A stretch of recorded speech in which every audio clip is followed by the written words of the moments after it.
Hello everyone, welcome to my channel language knowledge. आज हम class 7th का संस्कृत का चैप्टर नंबर 7 संकल्पः सिद्धिदायका इस पार्ट को पढ़ेंगे। तो चलिए स्टार्ट करते हैं। पार्वती शिवं पति रूपेण आवांछत एदर्थम सा तपस्याम कर्तुम ऐच्छत। सा स्वकीयं मनोरथं मात्रे न्यवेदयेत तत्श्रुत्वा माता मैना चिंताकुला अभवत्।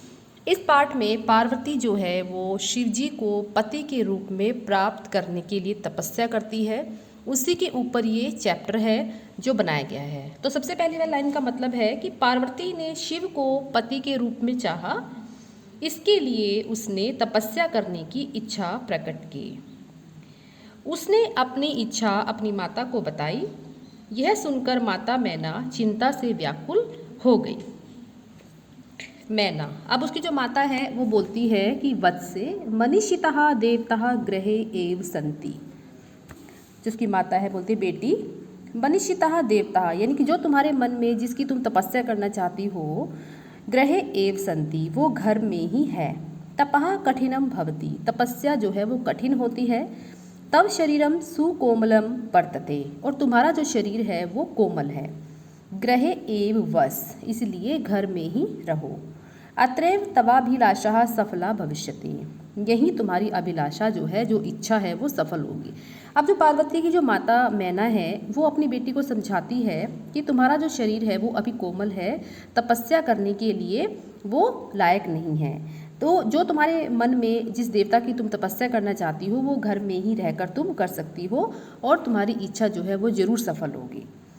पार्वती बोलती है अम्ब माँ तादृशः अभिलाषा तु तपसा एव पूर्णा भविष्यति। तादृशा मतलब वैसे, वैसे तो जो अभिलाषा है, जो उसकी इच्छा है, तू तो तपसा तपस्या से एव ही पूर्णा पूरी भविष्यति होगी। यानी कि वो बताती है कि वैसे तो मेरी जो इच्छा है वो तपस्या से ही पूर्ण होगी, अन्यथा तादृशम पतिन कथम प्राप्स्यामि, तो नहीं तो जैसा पति मुझे चाहिए वो मैं कैसे प्राप्त करूँगी। अहम तपः एव चरिष्यामि इति मम संकल्पः, तो मैं तपस्या ही करूँगी, यह मेरा दृढ़ निश्चय है। अब मैना बोलती है पुत्री त्वमेव मे जीवनाभिलाषः, कि पुत्री तुम ही मेरे जीवन की इच्छा हो। पार्वती बोलती है सत्यम, सच है, परम मम मनः लक्ष्यम प्राप्तुम आकुलितम वर्तते, परंतु मेरा मन लक्ष्य को पाने के लिए व्याकुल है। सिद्धिम प्राप्य पुनः तवैव शरणम आगमिष्यामि, सफलता को प्राप्त करके जल्द ही तुम्हारे पास मैं वापस आ जाऊंगी। मतलब पार्वती अपनी माता को बोलती है कि जैसे ही मेरी जो इच्छा है मन में वो पूरी होने के बाद मैं दोबारा से आपके पास वापस आ जाऊंगी। अद्यैव विजया साकम गौरी शिखरम गच्छामि ततः पार्वती निष्क्रमाति, आज ही विजया के साथ गौरी शिखर जाऊंगी, तब पार्वती बाहर चली जाती है। मतलब वो विजया कौन है? पार्वती की सहेली है, सखी है। पार्वती मनसा वचसा कर्मणा च तपः एव तपति सम, पार्वती मन से वचन से और कर्म से तपस्या करती है। कदाचित रात्रौ स्थंडिले कदाचित शिलायाम स्वपिति सम, कभी रात में बिना बिस्तर वाली भूमि पर तो कभी चट्टान पर वो सोती थी। एकदा विजया अवदत, एक बार विजया उनसे बोलती है, क्योंकि पार्वती वन में तपस्या करने के लिए गई थी तो वहाँ पर वो सारे आराम नहीं मिल सकते थे जो उसे घर में मिलते थे, क्योंकि तपस्या जो लोग करते हैं वो कभी उनको बिना बिस्तर के, कभी भूमि पर कभी चट्टान पर उनको सोना ही पड़ता है। तो विजया बोलती है, विजया सखी तपः प्रभावात् हिंसा पशुओं अपि तब सखाए जाता, तपस्या के प्रभाव से हिंसक पशु अपि, हिंसक पशु भी तब तुम्हारे सखाए मित्र जाता हो गए हैं। यानी कि जो तुम तपस्या कर रही हो उसके प्रभाव से जो हिंसक पशु हैं, जो जंगलों में हिंसक पशु होते हैं, वो भी तुम्हारे मित्र हो गए हैं। पंचाग्नि व्रतम अपि त्वम अतपः, 5 दिशाओं से, पंचाग्नि 5 दिशाओं से आग सहते हुए तुमने तपस्या की है। पुनरपि तव अभिलाषा न पूर्णः अभवत्, परंतु फिर भी तुम्हारी इच्छा पूरी नहीं हुई है।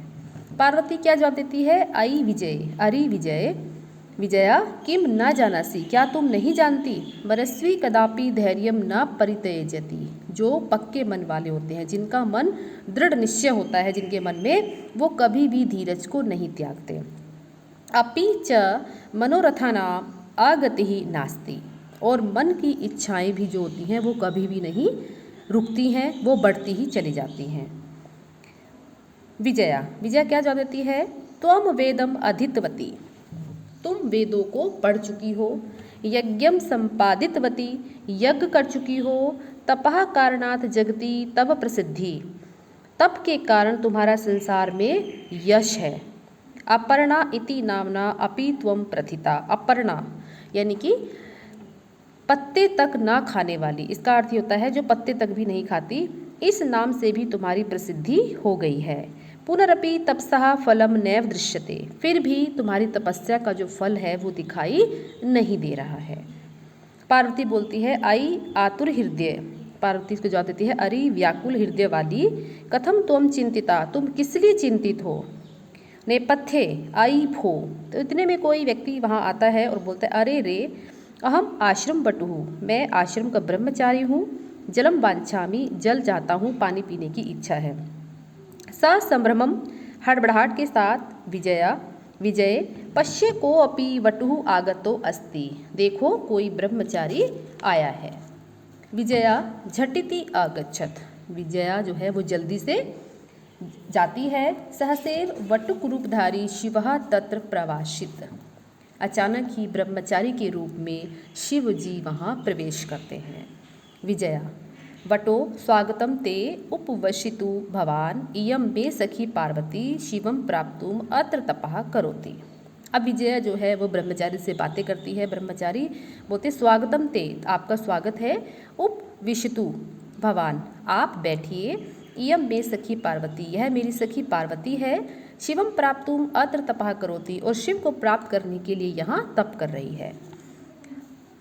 वटु, अब ब्रह्मचारी बोलता है हे तपस्विनी किम क्रियार्थ पूजपो करणम वर्तते, स्थानार्थ जलम सुलभम, भोजनार्थ फलम वर्तते, त्वं तु जानासि एव शरीरमात् खलु धर्म साधनम। पार्वती तूष्णीम तिष्ठति। अब वो जो ब्रह्मचारी शिव जी के रूप में आए हैं वो बोलते हैं कि हे तपस्विनी, क्या तप के लिए पूजा की सामग्री है कि जो तुम तपस्या करने के लिए आई हो, क्या तुम्हारे पास सामग्री है? स्नान के लिए जल आसानी से प्राप्त हो जाता है, जहाँ तुम तपस्या कर रही हो क्या तुम्हारे पास नहाने के लिए पानी है? भोजन के लिए फल है, क्या तुम खाने के लिए तुम्हारे पास फल है? तुम तो जानती ही हो कि शरीर ही धर्म का पहला साधन है। मतलब ब्रह्मचारी जो शिव जी के रूप में आए हैं वो पार्वती को समझाने की कोशिश कर रहे हैं, लेकिन पार्वती क्या होती है? पार्वती तुष्णीम तिष्ठति, पार्वती चुप रहती है। वटुः, ब्रह्मचारी फिर बोलता है हे तपस्विनी किमर्थम तपः तपसी शिवाय, पार्वती पुनः तुष्णीम तिष्ठति। अब दोबारा से बोलते हे तपस्विनी, किस लिए तपस्या कर रही हो? शिव के लिए। पार्वती फिर भी चुपचाप बैठी रहती है। विजया आकुली भ्यूव आम तस्मे एव तपः तपती। अब जो है विजया परेशान हो जाती है क्योंकि तब तक जो है पार्वती चुपचाप बैठी रहती है और ब्रह्मचारी बोले जा रहा है। तो विजया बोलती है परेशान होकर आम हाँ, तस्मे एव तपः तपती, उनके लिए ही तपस्या करती है। वटुक रूपधारी शिवः सहसेव उच्चय उपहसति, ब्रह्मचारी के रूप में शिव अचानक ही जोर से हंसते हैं। वटुः आई पार्वती, अरे पार्वती सत्यमेव त्वं शिवं पतिम इच्छसि, उपहसन नामना शिवः अन्यथा अशिवः शमशाने वसति, यस्त्र त्रीणि नेत्राणि वसनं व्याघ्रचर्मः अंगरागः चिताभस्म परिजानाश्च भूतगणः, किम तमेव शिवम पतिम इच्छसि। अब वो बोलते हैं अरे पार्वती, क्या सचमुच ही तुम शिव को पति बनाना चाहती हो? तो उसका मजाक उड़ाते हुए वो इस बात को बोलते हैं। नाम शिव है अन्यथा जो अशिव है, यानी कि अशिव का मतलब क्या होता है? जो अमंगल कार्य करता है, जो शमशान में रहता है, जिसके 3 नेत्र हैं, कपड़े बाघ की खाल हैं, जिसके शरीर का लेप चिता की भस्म है और सेवक भूतों के समान है। क्या तुम उसी शिव को ही पति के रूप में चाहती हो? पार्वती क्रुद्धा सती, अब पार्वती को जो है वो गुस्सा आ जाता है, क्रोधित होती है। अरे वाचाल, अरे बातुनी, अप्सर दूर हट, जगति न को अपि शिवस्य यथार्थम स्वरूपम जानाति, संसार में कोई भी शिव के वास्तविक स्वरूप को नहीं जानता। यथा त्वमसि तथैव वदसि, तुम जैसे तुम हो वैसे ही तुम बोल रहे हो। अब जो है जब ब्रह्मचारी ने शिव जी के प्रति ऐसी बातें कही तो पार्वती को गुस्सा आ जाता है और तब वो अपनी चुप्पी तोड़ देती है, यानी कि वो बोलना शुरू कर देती है।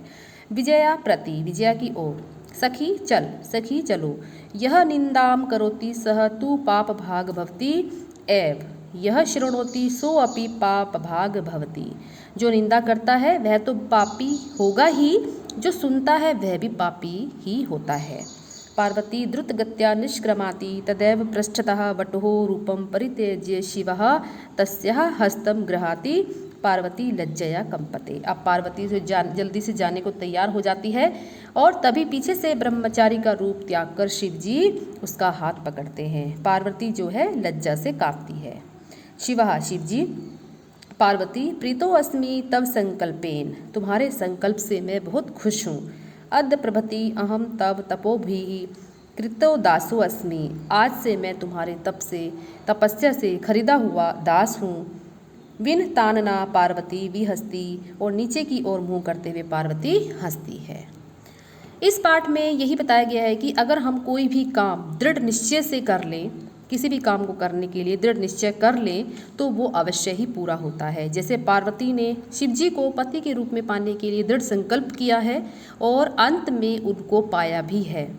तो ऐसे ही हमें भी अपने जीवन में कुछ भी प्राप्त करने के लिए दृढ़ संकल्प करना बहुत ज़रूरी है।